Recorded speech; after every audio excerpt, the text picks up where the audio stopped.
Hello friends, welcome back in digital class of LBS School. My dear friend, today in this video I am going to explain you Homo sapiens. Okay, in the previous video I have explained you Homo habilis, Homo erectus, Homo neanderthal. Okay, so in this video I am going to explain you Homo sapiens. Now you can see here Homo sapiens, the human species that was more intelligent than any of the earlier species was named Homo sapiens. Okay, Homo sapiens ये बहुत ही ज़्यादा intelligent थे compare to other species. In Europe, Homo sapiens is also known as Cro-Magnon man, और Homo sapiens को Cro-Magnon नाम से भी जाना जाता है यूरोप में. Their remains have been found in Europe, Asia and Africa. और उनके जो बच्चे वाले स्पेसीज थे वो एशिया, अफ्रीका और यूरोप में पाए गए थे. Homo sapiens made different kinds of tools and implement to suit the task of they need to do. उन्होंने अलग अलग तरीके के टूल्स बनाए और वो इम्प्लीमेंट भी किए according to work, according to need. मतलब उनको जो ज़रूरत थी, कौन सा किस काम में आने वाला है, वो काम के अनुसार उन्होंने अलग अलग टूल्स बनाए थे. ओके, दे used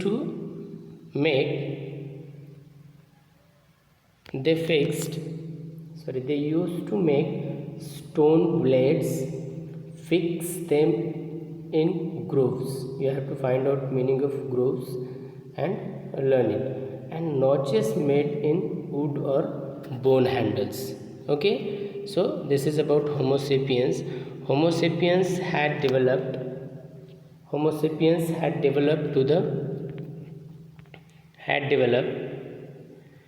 stage having fully developed larynx. Okay, larynx क्या है? Related with our voice. They have developed stage of having fully developed larynx, मतलब आवाज़ स्वर यंत्र जिसे कहेंगे, which could produce a range of sound with subtle differences. Their jaws and the muscles inside the mouth were well developed. Okay, वो जो muscles थे, Jos थे, बहुत ज़्यादा डेवलप थे. द टंग वॉज फ्लेक्सिबल, उनकी जो ज़बान थी, उनकी जो टंग थी वो बहुत फ्लेक्सिबल थी. Hence Homo sapiens could use them to produce a variety of sounds, और इसी की वजह से वो अलग अलग आवाज़ निकालते थे. And modulate his voice the way he like. Using his imagination he could give a name to the different things. उनकी इमेजिनेशन के आधार पर, कल्पना शक्ति के आधार पर वो अलग अलग चीज़ों को नाम भी देते थे. He saw and could put his thoughts and feelings into words. उन्होंने देखा और उसको नाम दिया. Using this words he could speak and communicate, और यही वर्ड को यूज़ करके वो बोलना सीखे, वो कम्युनिकेट करना सीखे. In short, he had a well-developed language system. He could draw pictures on the basis of actual observation. उन्होंने जो ऑब्जर्वेशन किया है वो ऑब्जर्वेशन के आधार पर वो ड्राइंग करने लगे, as well as imagination. And he even began to make artistic objects. That is why he has been named Homo sapiens, or intelligent man, or thinking man. और इसी की वजह से उनको क्या कहा जाता है? एक तो इंटेलिजेंट मैन के नाम से जाना जाता है और थिंकिंग मैन से भी जाना जाता है. Okay, now look in the next I am going to explain you this point number 5.2, Homo sapiens, sapiens and cultivation. Homo sapiens is the name given to the human as their capacity to think developed even further than that of Homo sapiens. अभी ये जो है, ये stage जो है Homo sapiens से भी और आगे है. The capacity of their brain, उनके ब्रेन की जो कैपेसिटी जो थी वो बहुत ही ज़्यादा अच्छी थी. And their grasping power also developed further with time, और उनका ग्रास्पिंग पावर, किसी भी चीज़ को ग्रास्प करने का जो पावर है वो भी टाइम के अनुसार वो डेवलप होता गया. We the modern humans are Homo sapiens, और आज जो हम हैं modern humans are Homo sapiens. The appearance, health characteristic of human beings indicate their similarity to their ancestor. देखो, human beings indicate the health characteristics of human beings indicate their similarity to their ancestor, and this is known as the heredity, और इसी को heredity के नाम से जाना जाता है। Genetics is a science that studies heredity. Genetics एक ऐसा विज्ञान है जिसके ज़रिए हम हेरिडिटी की स्टडी कर सकते हैं।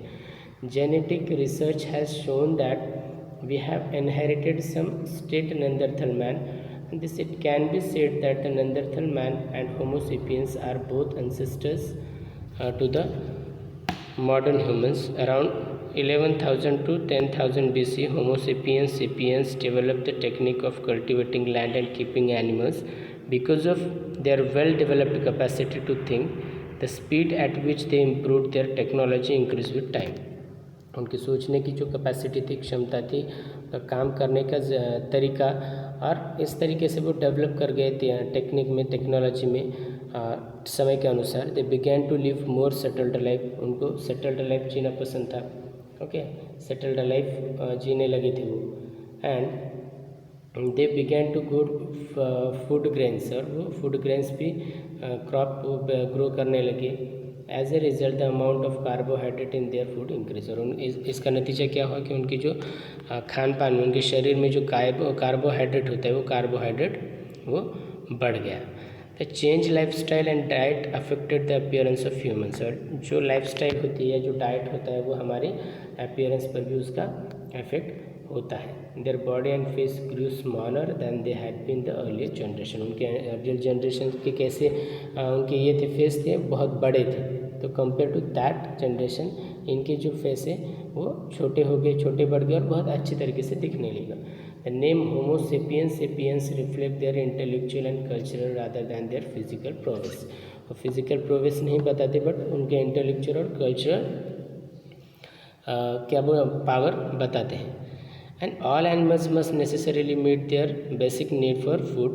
However, modern humans are not satisfied with only doing that much. और modern human जो है वो कभी भी satisfied नहीं होते एक ही चीज़ को लेकर। एक उनकी जो ज़रूरत है पूरी हो गई कि दूसरी ज़रूरत उनके आगे आ जाती है।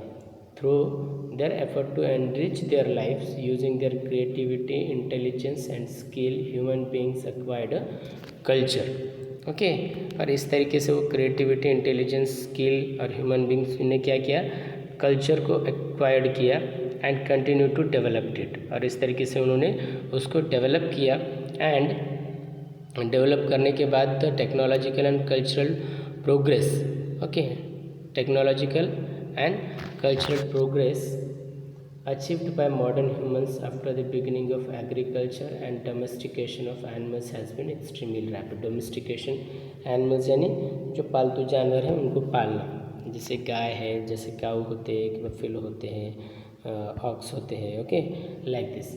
And so the history of the evolution of humans that began from ape can be divided into various stages. जो history of humans, evolutions of human, ये अलग अलग हिस्सों में, स्टेज में हम डिवाइड कर सकते हैं। In the following lessons we shall learn about various facet of human culture at this different stages. Okay, जो आने वाले हमारे चैप्टर है उसमें we shall see about human culture in different stages. Okay, thank you.